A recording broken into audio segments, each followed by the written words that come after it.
Myths of Rome, from Romulus and Remus to Jupiter. What if the history of one of the greatest empires was woven not only with the threads of politics and battles but also with myths that shaped the very foundations of its power? Imagine a world where gods walked among mortals, and the fate of cities depended on divine whims. Welcome to ancient Rome, where mythology was not just a set of ancient tales but a living force intertwined with political ambitions, military conquests, and the identity of an entire civilization. Chapter 1. The She-Wolf's Legacy. In the dim mists of time, before marble columns gleamed under the Mediterranean sun and before legions marched to the ends of the known world, Rome was but a whisper of destiny, woven into the fabric of myth. It began not with laws or conquests, but with the image of two helpless infants, abandoned on the banks of the Tiber, their cries carried by the wind through the wild Latium landscape. The she-wolf, a creature both feared and revered in ancient Italy, found them nestled in the roots of a fig tree, an omen of fertility and endurance. With instincts both maternal and primal, she nursed them with her own milk, her amber eyes watchful, her sleek fur bristling at unseen threats. In later centuries, Romans would point to this tale with pride, seeing in it an omen of their unyielding spirit and their claim to divine favor. But the truth of their origins was tangled in divine machinations. Their mother, Rhea Silvia, a Vestal virgin, had sworn an oath of chastity, yet she bore these sons of Mars, the war god himself. This was no ordinary birth, it was a prophecy embodied in flesh and blood. The twins' survival defied all odds, and their fate was bound to the rise of a city unlike any other. When they grew into men, their conflict was as inevitable as the rise of Rome itself. Romulus, with the cunning of a ruler, and Remus, with the fiery pride of a warrior, stood atop the 7 hills, arguing over signs from the gods. The auguries, the flight of birds, the whispers of fate, favored Romulus, and when Remus mocked his brother's vision, stepping over the sacred boundary of his fledgling city, Romulus struck him down. This act of fratricide was more than personal. It was an unspoken truth of Roman history.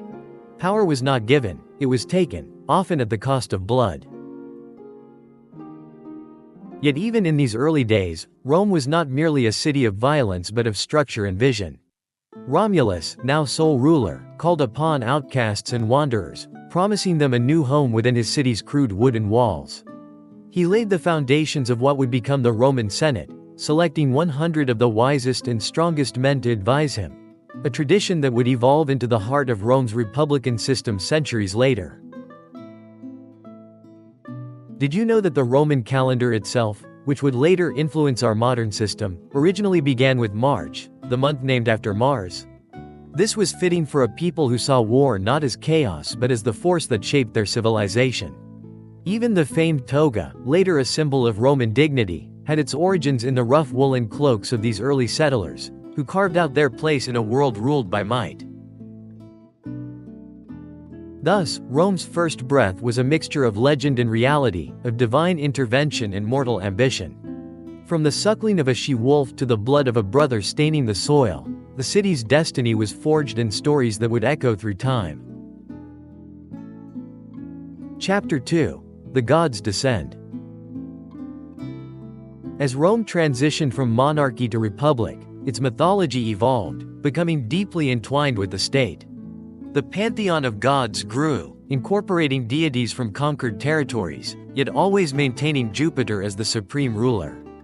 Jupiter, the Roman equivalent of the Greek Zeus, symbolized authority and justice, reflecting the republic's ideals of law and order. Towering temples with gleaming marble columns were erected in his honor, like the majestic temple of Jupiter Optimus Maximus on the Capitoline Hill, a symbol of Rome's unshakable power, where senators would gather beneath sacred statues, their decisions made under the watchful gaze of the gods. A fascinating aspect is how Romans viewed their gods as active participants in state affairs. Victories in battle were often attributed to divine favor, while defeats prompted rituals to appease offended deities. Triumphant generals paraded through the streets in lavish ceremonies, their faces painted red to resemble Jupiter himself, golden laurel wreaths crowning their heads. as offerings of incense and animal sacrifices filled the air with the scent of devotion. The practice of evocatio, where Romans would invite the gods of enemy cities to join Rome in exchange for better worship, exemplifies this belief. Picture a Roman general standing before the besieged walls of a foreign city, raising his arms to the sky, chanting sacred words to lure the enemy's gods to abandon their people. This was not just religious diplomacy, it was psychological warfare, undermining the morale of opponents by suggesting their gods had forsaken them. The fall of Veii in 396 BCE is a striking example, where the goddess Juno was invited to Rome, her statue triumphantly transported to the city, symbolizing both spiritual and military conquest. Religion was the invisible thread woven into Rome's military banners, political debates, and daily lives. Augurs read the flight of birds to predict the will of the gods before battles, while Vestal virgins kept the eternal flame burning in the Forum, a sacred fire that symbolized Rome's everlasting dominion. In the Republic, gods did not dwell in distant heavens. They walked beside the legions, sat in the Senate, and whispered in the winds that swept over the 7 hills. Chapter 3: Emperors and Divine Ambitions. As the Roman Empire expanded, mythology became more than a collection of ancient tales. It evolved into a political instrument, crafted to cement the emperor's power in the hearts and minds of the people. The divine ambitions of Rome's rulers were not subtle, they were carved into marble, painted onto frescoes, and etched into the very fabric of daily life. Julius Caesar's deification after his assassination in 44 BCE wasn't just an honor, it was a strategic move. The appearance of a bright comet during the games held in his memory, known as the Sidus Julium, was interpreted as his soul ascending to the heavens. This celestial event wasn't just a phenomenon, it became a symbol, a cosmic endorsement of Caesar's divinity. His heir, Augustus, capitalized on this, proudly calling himself the son of a god, Divi Filius, weaving his lineage into the divine narrative. The Era Passus Augustae is a perfect example of this mytho-political fusion. Built to celebrate the peace and prosperity of Augustus's reign, its intricate reliefs tell stories far beyond simple decoration. One panel shows Aeneas, the legendary Trojan ancestor of the Romans, performing a sacrifice, linking Augustus directly to Rome's divine origins through Aeneas's bloodline. Another panel depicts the goddess Roma herself, symbolizing the eternal power of the city. Even the imperial family, shown in procession, is portrayed with an almost sacred aura, blurring the line between mortals and gods. Interestingly, the emperor's divine status didn't always wait until after death. In the eastern provinces of the empire, rulers like Caligula and Domitian were worshipped as living gods, with temples, priests, and even festivals dedicated to them. This wasn't just about ego. It was a way to reinforce loyalty across diverse cultures, many of which were already accustomed to deifying their kings. Mythology in the Roman Empire wasn't static, it was dynamic, molded to fit the ambitions of emperors and the identity of an empire that stretched from the misty highlands of Britannia to the sun-scorched sands of Egypt. Every god, every legend, and every monument whispered the same message. The emperor's power was not just of this world, it was written in the stars. Chapter 4: The Decline and Transformation. As Rome's mighty empire began to crumble under the weight of internal strife and external pressures, its myths and traditions, deeply embedded in the cultural fabric, continued to thrive in evolving forms.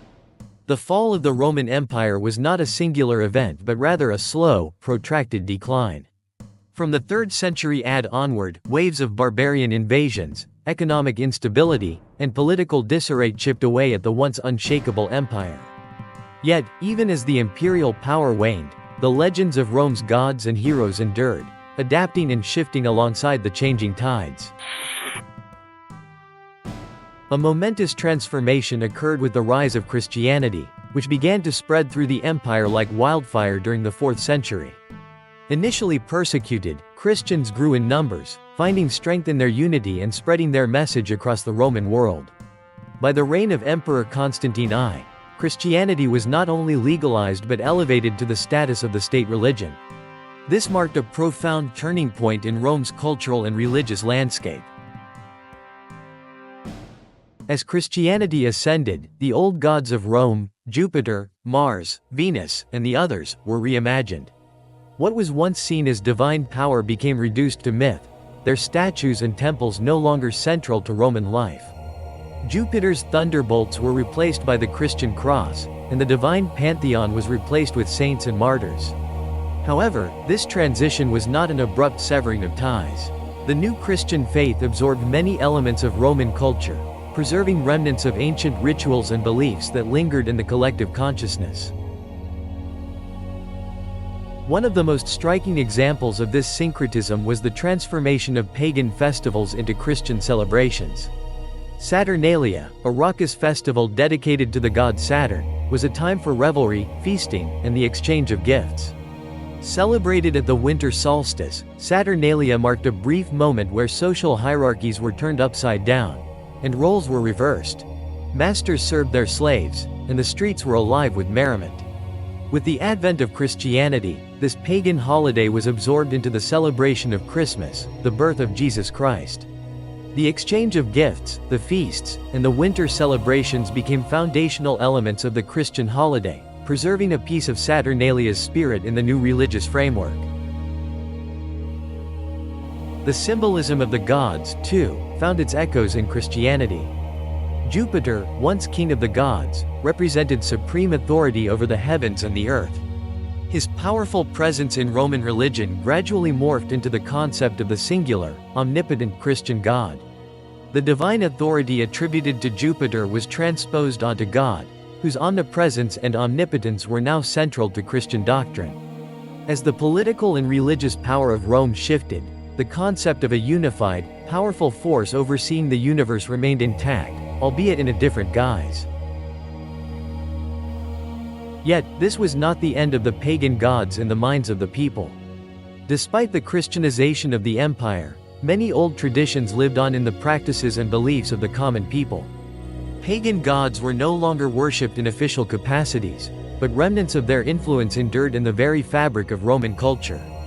The names of months, such as January, named after the god Janus, and March, named after Mars, continued to echo the old pantheon. And many of the temples and statues of gods that once adorned the streets of Rome were repurposed for Christian use, a silent reminder of the city's past. The transformation was gradual and complex, with various regions of the empire adapting in different ways. In some areas, pagan practices persisted for centuries alongside Christianity, creating a unique blend of the two. In others, the old gods were entirely replaced by Christian saints and symbols. However, even as the empire fragmented and transformed, the myths of Rome, whether in their pagan or Christian forms, remained an enduring part of the cultural legacy, forever intertwined with the story of the Roman world. Through these changes, the heart of Rome beat on, not as the omnipotent empire it once was, but as a city that had witnessed the rise and fall of gods, the birth of a new religion, and the profound transformation of its people and their beliefs. Rome fell, but its myths never died. They were transformed, retold, and reimagined across centuries. Today, they live on in literature, film, and the very names of our planets. The story of Rome is not just one of historical events but of narratives that transcended time, blending the mortal with the divine, the real with the legendary. And perhaps that is Rome's greatest legacy, not just the roads and ruins, but the enduring power of its myths to shape our understanding of history, politics, and humanity itself. And that's it, thanks for watching. If you enjoy exploring historical worlds, be sure to like and subscribe so you don't miss out on more exciting stories.